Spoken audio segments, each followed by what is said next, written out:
What's going on, guys? Welcome back to another episode of the Q&A Real Estate Investing Show. I am a little bit up against a deadline, so my intro is going to be cut short. I'm going to hop right into the questions. But today we actually just closed on a new property, 92 unit in Jacksonville, Florida. So super pleased about that. We actually sold a 122 unit, bought this property, so things are moving along really good. It's about to be Christmas. We got two more properties we're closing in January. A 264 unit in Columbus and a 117 unit deal in Jacksonville, Florida. So we got a lot of stuff moving. I'm actually about to do a Instagram live on my Instagram page with my buddy Alan, just answering stuff about asset classes. This will be out after that happens, but if for some reason you're not following me on Instagram, go do that. But without further ado, let's jump right into the questions. So I got 6 today, 3 from Instagram, 3 from Bigger Pockets. So this one, so you get all the info when you reach out from the seller who is interested in selling, and then they are happy to give you all of it, ? And then further down, and you just confirm the stuff you don't get up front. You would just confirm that during the due diligence period. So the question boils down basically to how do you get the information to buy a property, whether it's multifamily, office, mobile home park, single family, whatever, and when do you get it? What do you go into contract with and without, et cetera, et cetera. So we try to get as much as we can up front, but some stuff is realistic and some stuff is not realistic. So oftentimes, if we are working with a broker, we will get, at the very least, a recent rent roll and the last 12 months of financials broken out by monthly. If it's not marketed or whatever, a lot of times it'll also include the capital they've spent during ownership or at least the last 12 months. And usually we'll get some sort of a narrative from the brokers. Well, why are they selling? What have they done? What can we do with the property? Where is the value? Et cetera, et cetera. But sometimes you get a heck of a lot more. You might get a few years of financials. You might get a very detailed breakdown of capital month by month, line item by line item, what they've spent it on. You may get, several months or several years of rent rolls. You may get a OM, which is an offering memorandum that, is 40, 50, 60 pages that breaks down everything you need to know about the property, what the story is, why you would buy it, all that fun stuff. So it really depends on, what you think you need up front and your comfortable level to close. So for example, or not even close, I should say put it under contract and, go do your due diligence. So, we don't need to see past appraisals. We don't necessarily need to see, their insurance policies. We don't need to see, detailed breakdown of CapEx. As long as we can kind of get a rough idea, especially if we know the area and we like the deal enough, we'll go under due diligence and find out more of that information. But we will ask for as much as we can up front, pending this situation. So if it's a difficult seller or an unsophisticated seller, we're going to get less going up front. But, it's all kind of a sliding scale. So if I get less up front, my offer is going to be less sophisticated. Thus, it's going to be the lower end of the spectrum that I think it's worth. So if they're telling me, well, he spent roughly $1 million on capital, but I can't tell you when and where, I'm probably going to take that with a bigger grain of salt than I would if they provided a detailed breakdown in Excel, because even though it's in Excel doesn't mean it's 100% true. You have to go through the general ledger and double check, but it's more likely more accurate, so I can tighten up my offer, maybe get a little bit more aggressive on terms. Maybe I can remove financing contingencies. Maybe I can offer, a couple percentage points higher. So all that stuff just makes me more comfortable with my offer. The less I have, the more I'm going to discount my offer to account for the possibility of those things. So we'll buy properties or we'll offer on properties with very little information. We've offered on properties just based on price before, but that's because we were very comfortable offering less than it was probably worth if we had all that information, but we can't go blindly in and assume that, 90% of what they've said is being done and it only ends up being 40. So we'll assume 0, 10, 20, 30% of the information we've been given without proof, and then go do the due diligence, confirm it, and hopefully it's only better than what we thought. So we try to get as much as we can up front, but it really depends on how well we know the deal, the area, other information we can get, things of that nature that we'll offer on, and then, go forward. Next question. Can you break down what expenses fall on what side of the syndication partnership? For example, travel expenses to the properties, due diligence during acquisition, etc. In other words, what expenses are written off at the project level, thereby hitting the bottom line for everyone versus an expense just on the GP side as the cost of doing business, so to speak, for a syndicator. So basically, every deal we close has closing costs. So it could be points to the lender. It could be, cost for due diligence. It could be travel. It could be points to the broker, all that different stuff, legal, accounting. So a lot of the stuff in a deal will get put back to the deal. So we outlay the money for travel, accounting, legal, lender legal, things like that, and then we'll get reimbursed on closing. It really depends person by person, group by group, what is going to get reimbursed back and what those closing costs are. I would say assume everything is going to get reimbursed back, but truthfully, the meat and potatoes of the closing costs is not something that is never going to appear on one person's closing costs. So, lender fees are almost always going to be on there. Almost everyone's using debt. Almost everyone's paying. So no syndicator is going to take that on the chest. Same thing with legal and accounting. Maybe they cover travel, but that might be a couple $100, couple $1,000, depending upon the deal, the market, where they live, etc. And if you're buying a $10 million deal, what's a couple $1,000? The cost for the legal paperwork for investors is going to get expense back. So I would say assume most of it is going to fall, into closing costs, but the stuff that maybe the GP would pick up is such a small percentage of the overall closing costs of the overall deal. I doubt it even moves the needle much at all. For example, we'll also budget every year for accounting and travel to go down to the properties. It's a couple $100 for travel a year, especially when we have 6 or 7 properties there. We expense it across all our properties evenly, as well as if we're going to see a new property, we'll expense it there. So a couple $1,000 trip gets split 7 ways. It's down to $50, $60, $70. If it's a $3 million investment, your cash flow is probably, tens of thousands of dollars, maybe even hundreds of thousands of dollars. It's nothing. It's pennies. Same thing with accounting. Accounting is a couple $1,000s a year. It's the same thing. Now, if you go to a bigger company, they may have accounting in-house, but that's getting paid one way or the other.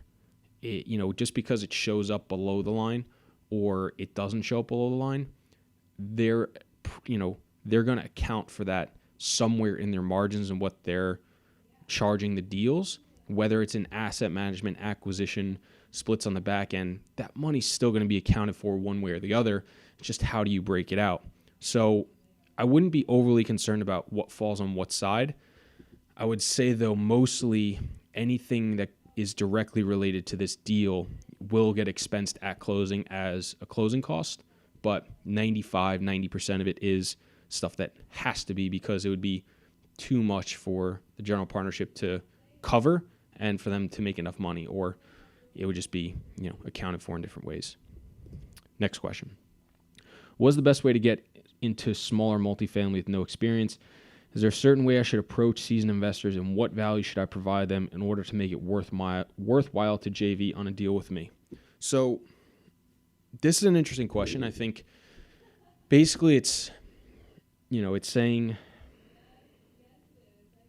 what value should I provide? It doesn't specify, that doesn't have any valuable. So the big one I always say is, if you have money to invest in the deal and see what time, what, projects, what things you can take onto your plate to gain some experience that way. So if you want to invest and you want to go on due diligence trips, or you want to jump on property manager calls, or, you want to see more of the reports from management, or, tons of different things that you may want to see, ask for it. They may say yes, they may say no, but that's, you're providing a great value there by putting money into a deal.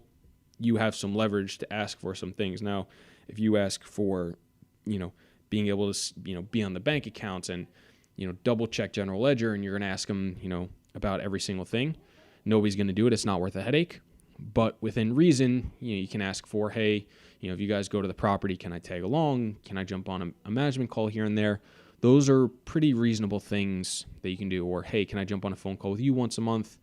Those are very reasonable things that you can get experience through them on a deal you're invested in and have reason to be more into it. Besides money, though, the other deal everyone spins is deals.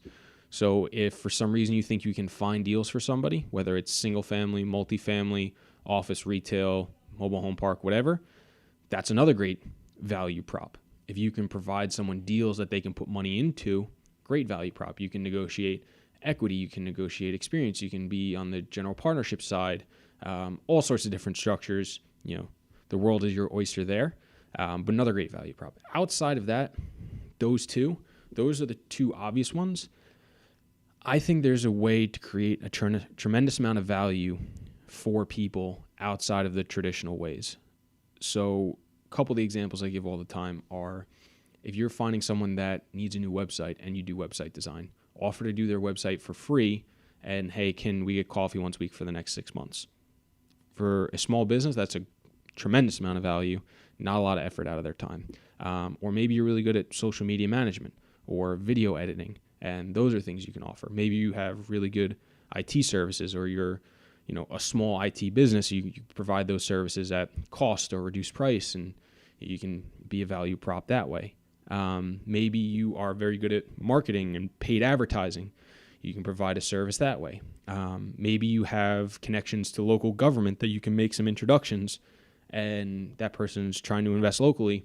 That's another great value prop. So I think you have to look at yourself and figure out, okay, where do I have experience and value, and how can I translate that into somebody else's business in the real estate investing world?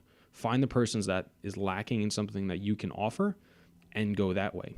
Now, I know the question that's going to come up for some people is, what if I have, very little or no experience in anything? The often one is younger people out of high school, in high school, out of college, in college. How do I provide value?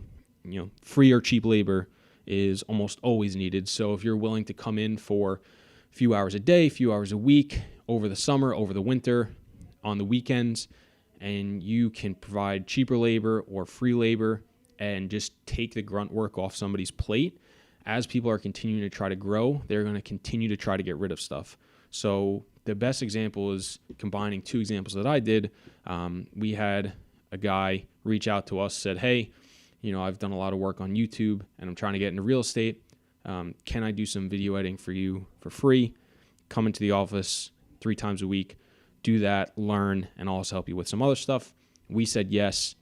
He was able to come in for about 2 or 3 months, help out with a ton of our video editing stuff, give us a big boost going forward. And he was able to come down on one of our trips. He was able to hear our management calls. He was able to ask questions.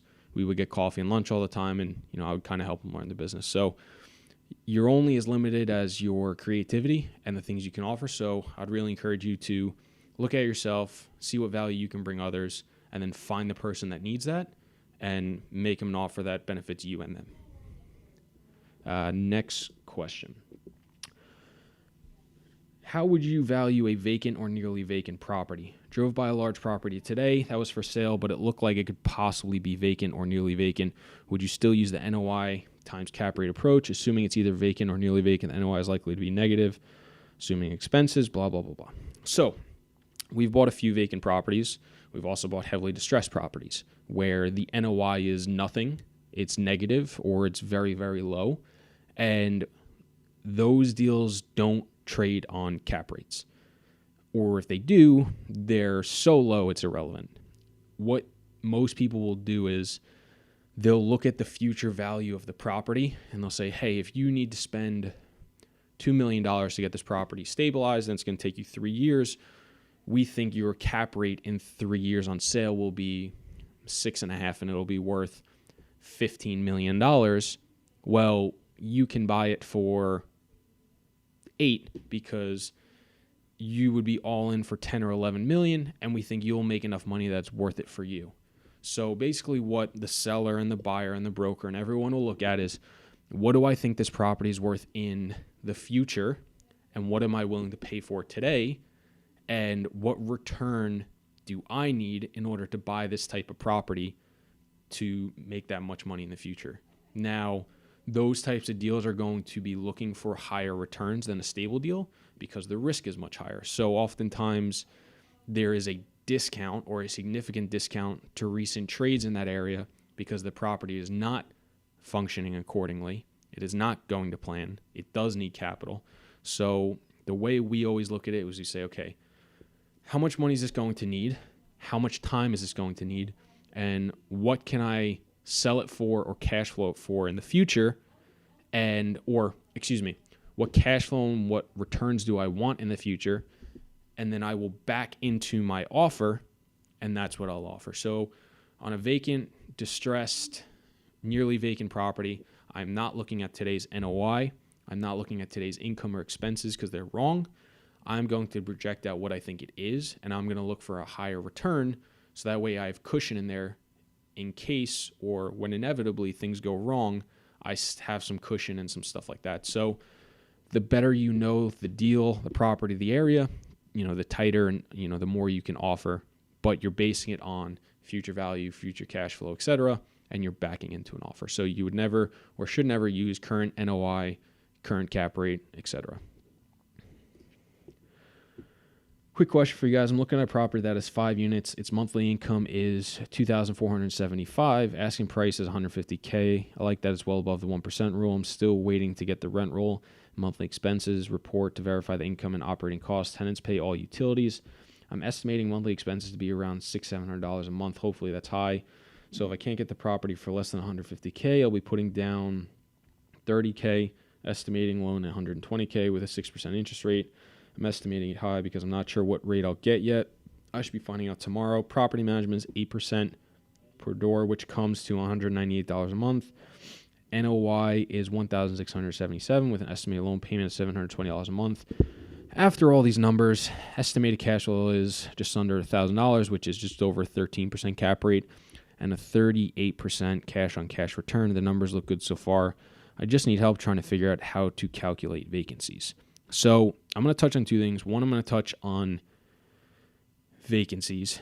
And then very quickly, I'm going to touch on this deal itself. So almost $2,500. So it's almost $500 a unit in rent. Now, they do pay utilities themselves, which will bring your expenses down. But $600 a unit a month, that's a very, very low ratio.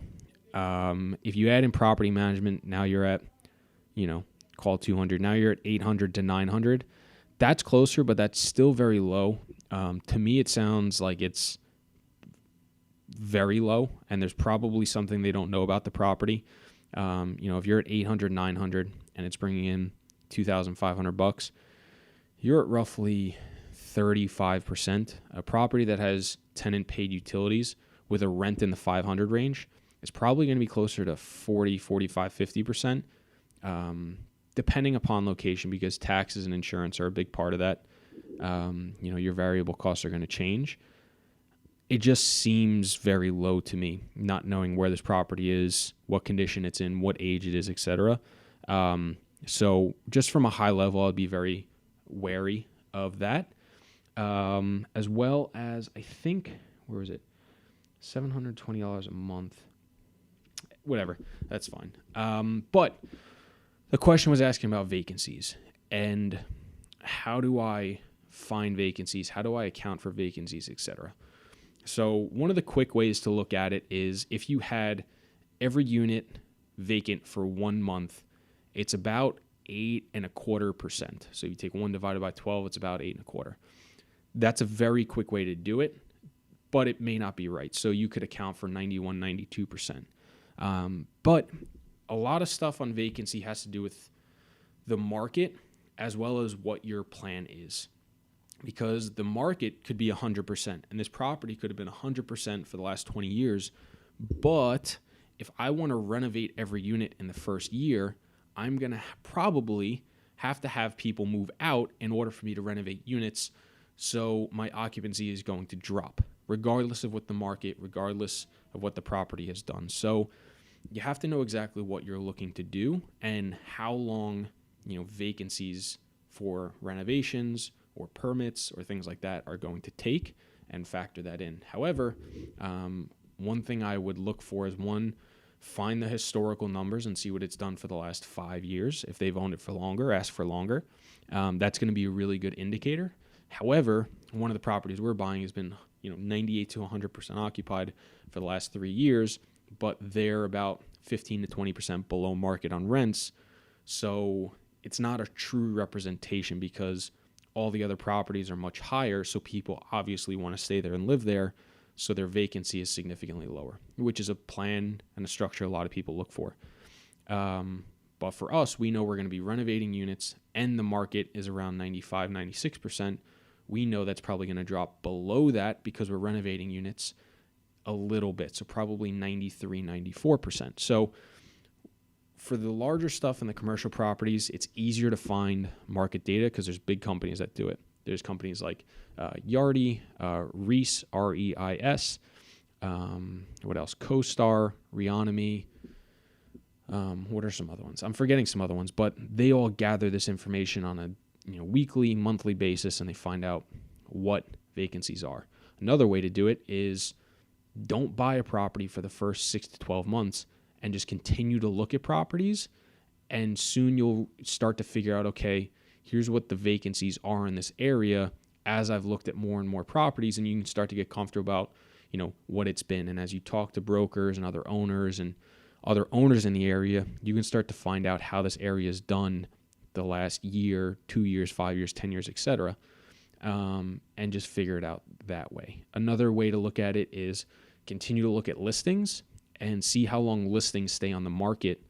And a little bit more work. You have to check in every day or every couple of days or every week. But you can just see, okay, this listing at $700 stayed on the market for 5 days. This listing at $1,200 has been on the market for 150 days. So you can start to balance out, okay, vacancies at what price, and kind of back into it that way. But that's a lot of work. I would rely more on other deals, how they've operated, and rely on other owners and brokers and agents.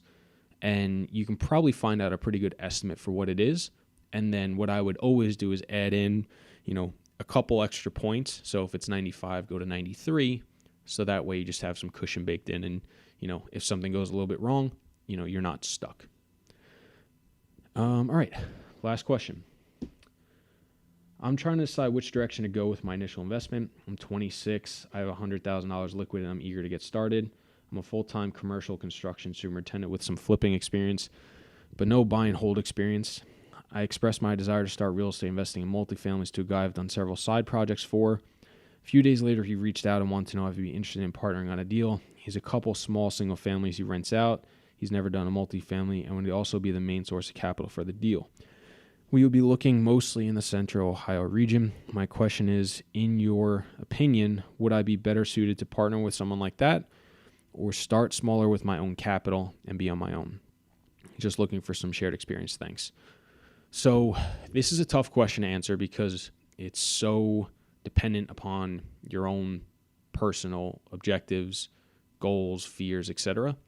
I think it's a very good idea to partner with one or a few small people on your first couple deals if you are comfortable with it. The reason being, you're going to have way more eyes on the project.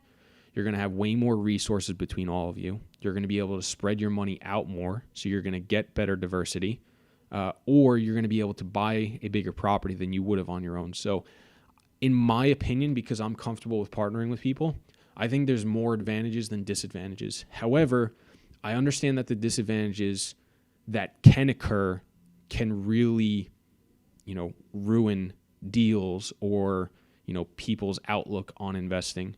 So if you are going to partner, you have to make sure you have written agreements in place that account for certain possibilities or inevitabilities and make sure that they're accounted for. So what happens if the roof blows off and it needs money today and it needs a capital call? How is that going to work? What happens if a couple of the partners pass away? How does that work? What happens if the person running the show is found out to be stealing money. What happens then? Who has control over the decision making? How much money should be in the bank account? What should the money be spent on? So these are all things you have to outline beforehand in writing, because God forbid something ever happens. If you don't, it is going to be a way major headache than it will be if it is written out. And even if it is written out, it's still going to be a major headache. So if you're going to partner with people, make sure you spend the extra money to have documents and agreements and attorneys get involved, draw up the necessary paperwork so everything's spelled out, everybody's comfortable going in beforehand. Nobody's going to be offended if you request it, and neither should you if they request it, because it's just going to create way more problems in the future, or potential problems if you don't. So I would say seriously consider it if you're comfortable with the possibility that you might have to give up control, or you're going to have to answer to other people, or people are going to have different ideas than you. So as long as you're comfortable with all those aspects, I would 100% encourage it, because I think the benefits far outweigh the disadvantages. But that's it for this week. If you guys like this video, it mean a lot to me if you would like, subscribe, all that fun stuff. Share it with somebody else. If you have any questions you want to answer in the future, drop it in the comments below. Shoot me a DM at chris.grenzig. And that's it. Thanks for watching.